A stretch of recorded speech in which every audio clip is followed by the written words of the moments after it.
Bonjour à tous et bienvenue sur notre premier Facebook Live de Printemps numérique, Intersection X, qui va être là pour venir vous parler de la situation actuelle du Covid-19 avec des acteurs de notre communauté qui vont nous partager leurs réflexions, le chamboulement que cette situation est venue apporter chez eux. Donc, j'espère que vous allez être nombreux à pouvoir nous suivre. Nous allons être en live 2 fois par semaine, mardi 15h et jeudi 15h, pour vous partager justement des trucs et astuces, des témoignages des personnes, des connexions que vous n'avez pas pu avoir effectivement à travers nos événements que nous avons dû reporter, mais que nous allons pouvoir vous partager, vous présenter à travers justement ces interventions. Aujourd'hui, j'accueille avec grand plaisir Geneviève Provencher, qui est fondatrice de Flow Ressources Humaines. Geneviève, je te laisse te présenter en quelques mots. Bonjour, ça va bien? Ça va très bien et toi? Oui, merci. Très contente d'être avec vous, avec toi, mais avec vous aujourd'hui. Flow, en fait, est un site de recherche d'emploi.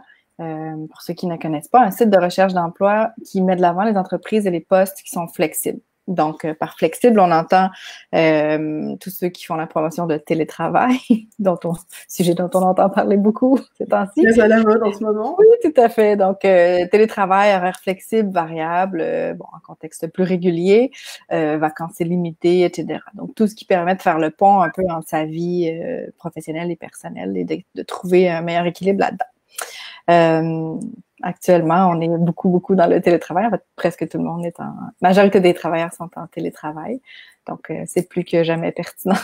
Ouais. Justement, ça m'amène à ma première question. Comment cette situation très inattendue et très inhabituelle, en fait, qui est le Covid-19, comment c'est venu chambouler votre organisation? Est-ce qu'il y a des changements que vous avez mis en place? Si oui, quels sont ces changements? Et est-ce que tu as peut-être des conseils, justement, en étant une spécialiste de la flexibilité au travail, à partager auprès de notre communauté aujourd'hui?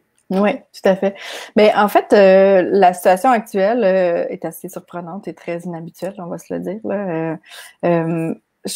Je suis d'une part contente que tout le monde soit en télétravail pour que tout le monde puisse expérimenter ça. Cela dit, c'est pas le meilleur contexte pour le faire en ce moment.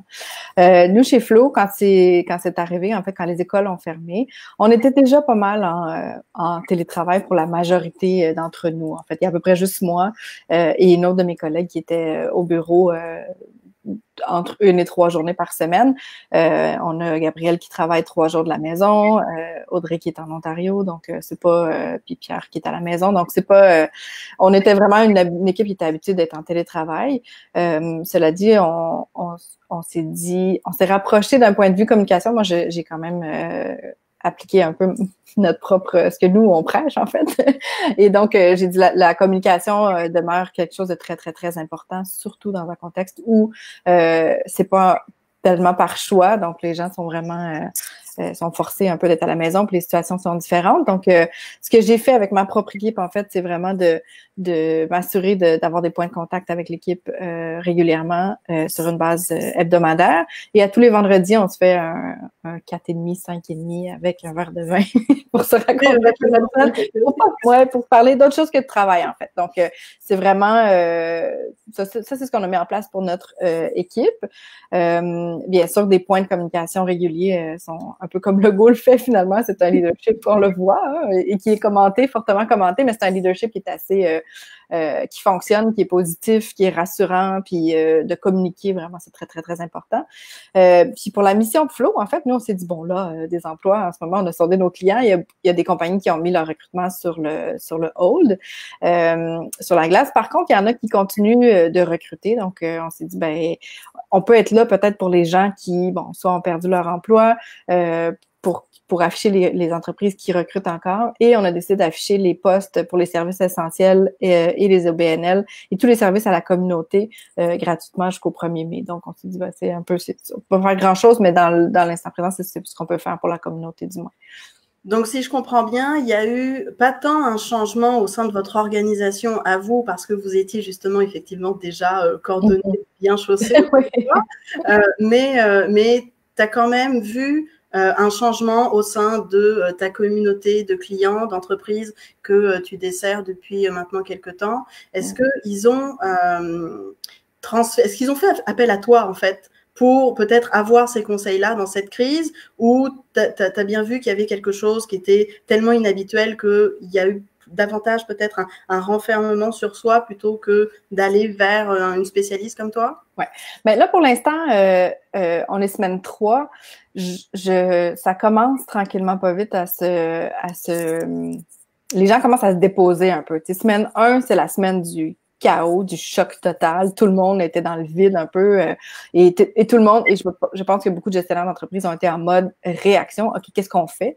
Une fois que les équipes ont été mis à la maison, finalement, les gens, parce que c'est pas pour toutes les entreprises que ça s'est fait semaine 1, en passant. Donc, après, les gens, c'est ça, les gens semaine 2 se sont habitués, déposés. Je pourrais vous parler de mon cas personnel par la suite, peut-être vous donner un peu un topo de ce que nous, on a fait d'un point de vue familial. Là, on est semaine 3, ça commence tranquillement pas vite à rentrer les messages de qu'est-ce que tu en penses? On peut peut-être s'aider dans la communauté. Est-ce que tu as des trucs, des conseils à partager? J'ai fait un live Instagram la semaine dernière avec une autre entreprise sur le télétravail, justement, les conseils. Donc, l'emphase a été mise beaucoup sur le télétravail au départ. Je pense qu'après, là, on est rendu à, oui, le télétravail, des trucs pour être bien dans son bureau, puis être plus à l'aise, puis être un peu plus structuré. Cela dit, c'est une période de crise et complètement inhabituelle. Donc, la phase 2 va vraiment être une phase de oui, on va parler de télétravail, mais je pense qu'il va vraiment beaucoup falloir parler de flexibilité parce que le cas de chacun est différent. Donc, pour répondre à ta question, les gens, non, au départ, je pense que tout le monde s'est un peu refermé sur sa propre situation en se disant, OK, qu'est-ce qu'on fait? Là, après, tranquillement, pas vite, la semaine 3, puis je pense qu'on va le voir dans les prochaines semaines aussi, les gens s'ouvrent, puis regardent un peu ce qui se passe autour, puis bon, l'être humain est résilient en règle générale, donc va déjà commencer à penser à, OK, comment on peut être plus efficace dans la situation actuelle, puis comment on peut, à quoi va ressembler l'après. Donc, dans quelques semaines, on va commencer à parler, à entendre parler et à voir surtout de l'après-COVID, je crois. Mais en tout cas, j'espère effectivement qu'on va en entendre parler rapidement. Je pense que ça ferait du bien aux esprits de pouvoir déjà anticiper, penser à l'après. Je publiais justement quelque chose de ce matin sur LinkedIn sur demain commence maintenant. Mais en fait, ce que moi je trouve très intéressant dans ton témoignage, c'est que on se rend compte que la clé peut-être pour les entreprises qui ont cette chance, cette opportunité de pouvoir travailler en télétravail et d'avoir cette option de pivoter. C'est quelque chose que vous avez fait et normalement, vous offrez la publication d'offres d'emploi pour des entreprises qui croient déjà à la flexibilité du travail. Et là, vous avez pivoté pendant cette période de crise. Est-ce que, comment ça s'est fait justement ce pivot-là? Ben, pour nous, assez naturel, de manière assez naturelle, en fait, parce qu'évidemment, quand on voit qu'on a un service qui est pas adéquat pour la situation actuelle, on se dit, qu'est-ce qu'on peut faire de plus? Donc, nous, ça a été comme un réflexe de dire, bon, on a des travailleurs d'un côté, des candidats qui sont exceptionnellement là, beaucoup plus nombreux à être en recherche d'emploi. En 24 heures, on est passé d'une pénurie de main-d'œuvre à oups, il y a beaucoup de gens disponibles sur le marché du travail. Et pour les entreprises, ben on comprend que ceux qui la plupart sont en réduction de leurs opérations ou du moins sont juste un peu plus prudents pour l'instant. Par contre, il y a des compagnies puis il y a des entreprises qui recrutent là, qui ont juste besoin de bras. Donc nous, on s'est dit, ben on est un vecteur de connexion, on peut l'être encore dans une situation comme ça. Donc ce pivot-là s'est fait quand même assez rapidement, en une semaine. Cela dit, puis on le voit beaucoup dans l'actualité, il y a beaucoup d'entreprises qui pensent à comment ils peuvent aider la communauté, comment être utile finalement d'une autre façon, juste en donnant une petite twist à leurs produits, que ce soit un produit physique ou un service. Là. Donc, on le voit déjà, puis on va le voir de plus en plus dans les prochaines semaines. C'est vraiment très intéressant justement de voir cette rapidité d'exécution et de réflexion et ça me fait justement penser ce côté adaptatif où tu disais tout à l'heure que peut-être tu pourrais nous partager ton expérience personnelle. Là, je vais davantage m'adresser à Geneviève, pas forcément la fondatrice de Flow, mais la Geneviève, maman, conjointe, habitante de Montréal. Comment toi, tu as vécu justement cette annonce-là? J'ai l'impression qu'en fait, une semaine avant, on était encore très éloigné de toute cette situation-là et en un clic, d'un seul coup, on s'est retrouvé en plein cœur de cette crise. Comment toi, tu as vécu ce côté-là? Oui. Ben, moi, je fais pas partie des gens qui l'avaient vu venir. Il y en a qui ont été très prévoyants et très, enfin, qui ont écouté un peu ce qui se passait puis qui ont vu ça venir, donc ils ont pu se préparer un peu. Moi, pas du tout. Donc, le vendredi où le vendredi où j'ai appris que les écoles étaient fermées, j'ai dit, on a un petit problème là. Donc, et je crois que c'est le cas pour beaucoup de gens quand même. Faut dire que je pense qu'on fait partie des, pas je pense, on fait partie des privilégiés. En fait, il y a des gens pour qui c'est vraiment très, très, très difficile en ce moment.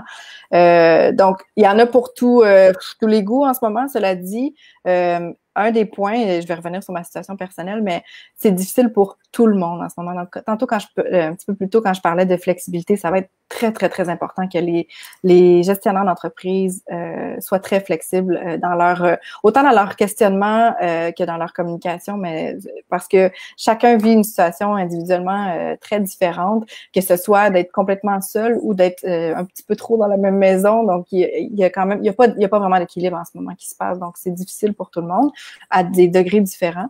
Nous, on est allé rapidement, en fait, on s'est dit, bon, il faut être efficace. On est dans un appartement à Montréal avec 2 enfants, 4 ans et 5 ans et demi. Puis, on n'avait pas d'espace de bureau à la maison. Les journées que je faisais de la maison, je les faisais sur ma table de cuisine, chose qui normalement n'est pas à recommander, mais enfin, vu la grosseur de notre appartement, c'est ce qu'on pouvait se permettre. Et là, donc, on a transformé littéralement une pièce en bureau. On a pris les bureaux physiquement qu'on avait au bureau, on les a ramenés à la maison, on a fait ça en une soirée en fait. Puis on s'est installé, puis on s'est créé un horaire pour les enfants et pour nous. Donc on fait ça en bloc de travail, matin, après-midi, mon conjoint et moi. Puis les enfants, ben on essaie ils s'ajustent plus rapidement qu'on aurait pensé. Cela dit, ça demande une énergie supplémentaire en fait, parce que là on parle plus de conciliation travail-famille, c'est de l'harmonisation travail-famille. Donc, l'énergie, le travailler très tôt le matin, très tard le soir, là, c'est plus difficile. Donc, quand je parlais de flexibilité, c'est que les horaires qui, normalement, une journée de travail est entre 7 et 8 heures, 9 heures des fois, ben là, ça ressemble plus à du 4-5 heures. Puis je pense que dans notre cas, en fait, chez Flo, on a une de nos collaboratrices qui a 2 très, très jeunes enfants. Puis normalement, elle travaillait 3 jours semaine, mais là, c'est juste pas possible, en fait. Même si elle voulait, il y a physiquement 2 enfants à s'occuper. Là. Donc c'est ça. Fait que je pense qu'il faut être flexible. Nous, on s'en est sorti rapidement. On s'est trouvé des solutions. Ça va être encore amélioré dans les prochaines semaines, mais il faut vraiment aller chercher des trucs qui sont les meilleurs pour nous et notre situation particulière. Ok, je comprends. Tu disais justement tout à l'heure qu'il faut qu'on commence à penser à l'après. Faut garder ce côté positif justement en nous. Ouais. J'ai l'impression que tu es quelqu'un quand même d'assez positif, tu n'avais pas forcément vu cette situation venir. Ça en dit quand même beaucoup, je pense, sur ton état d'esprit. Comment tu entrevois le post-Covid-19? Personnellement, je suis le genre de personne qui voit qui essaie de trouver les opportunités dans les situations. Donc, c'est sûr qu'en ce moment, c'est très grave ce qu'on vit. Cela dit, il va y avoir un après. Comme moi, je suis dans le marché de l'emploi, c'est sûr qu'après, j'ai hâte de voir comment ça va transformer un peu autant les entreprises, les cultures d'entreprise que les gens. Probablement qu'il va y avoir beaucoup de gens qui vont revoir un peu leur parcours de carrière, qui vont prendre cette opportunité-là pour se poser un peu puis dire peut-être que c'est vraiment pas ça que je voulais, c'est autre chose, ou peut-être que je suis vraiment à la bonne place et j'ai très hâte d'y retourner. Cela dit, le télétravail et la flexibilité, je pense que les entreprises malheureusement, c'est un peu une leçon, là, mais il faut être en cloud, il faut être en version où est-ce qu'on peut travailler d'à peu près n'importe où, au cas où justement il y a des situations qui arrivent comme ça. Et je pense que les employés, quand on va pouvoir retomber dans une situation normale et régulière, en fait, travailler de la maison 2-3 jours semaine, c'est vraiment très agréable pour la plupart des gens. Donc, je pense je pense qu'on va s'attendre à une grande demande, en fait, une plus grande demande encore de ça de la part des candidats quand on va revenir dans l'après-COVID. Mais je crois définitivement que les cultures d'entreprise vont être transformées suite à ça, et probablement dans le positif, en fait. Mais en tout cas, je vous le souhaite que vous ayez une plus grande demande après cette crise-là. Je partage tout à fait ton point de vue. Effectivement, aujourd'hui, la flexibilité, on l'a subie un peu dans la mesure où on n'a effectivement pas le choix. On se rend compte en tant qu'entreprise que oui, ça fonctionne malgré la situation très difficile, inhabituelle, imprévue, dangereuse même que ça peut avoir, cet impact un peu anxiogène qui peut être là. On y arrive quand même. On y arrive quand même pour effectivement celles et ceux qui ont la chance de pouvoir travailler de chez eux. Je trouve en fait ton témoignage très positif positif, si j'essayais de le résumer, ça a été de communiquer. Il faut garder la communication la plus stable possible, la plus posée possible avec ses employés, rester ouvert, écouter, communiquer. Ne pas hésiter à se retourner et à réfléchir justement à une nouvelle possibilité, à de nouvelles solutions. On a tels outils qui sont à notre disposition. Comment on fait pour continuer à faire quelque chose, à faire notre différence dans la société, en pivotant par exemple comme vous l'avez fait. Et d'un point de vue peut-être plus personnel, un peu plus positif, de voir que effectivement on est toujours en adaptabilité constante. Que c'est possible, même avec des enfants en bas âge, même avec la situation actuelle, et que par chance, on a cette entraide communautaire humaine qui se met en place très naturellement, en fait, et on se rend compte que les valeurs primordiales reviennent au cœur de nos décisions, de notre quotidien. Et je pense, tout comme toi, qu'il y a un futur, un post-Covid-19 qui va être différent et j'espère très positif. Je te remercie beaucoup pour ton témoignage aujourd'hui, Geneviève. Donc aujourd'hui, nous étions avec Geneviève Provencher de Flow Ressources Humaines qui a pour mission de mettre de l'avant la flexibilité du travail. Restez avec nous cette semaine. Nous allons revenir encore une fois en live jeudi à 15h avec une autre professionnelle du secteur des communications cette fois qui va venir témoigner, elle, de comment elle s'est retrouvée dans cette situation et comment elle a évolué. Je vous remercie grandement. N'hésitez pas à nous faire part de vos questions, de vos idées, suggestions, témoignages si vous en avez et ça nous fera plaisir de pouvoir vous répondre. On vous dit à très bientôt. Merci encore Geneviève. Excellente fin de journée à vous tous. Bye. Merci, merci.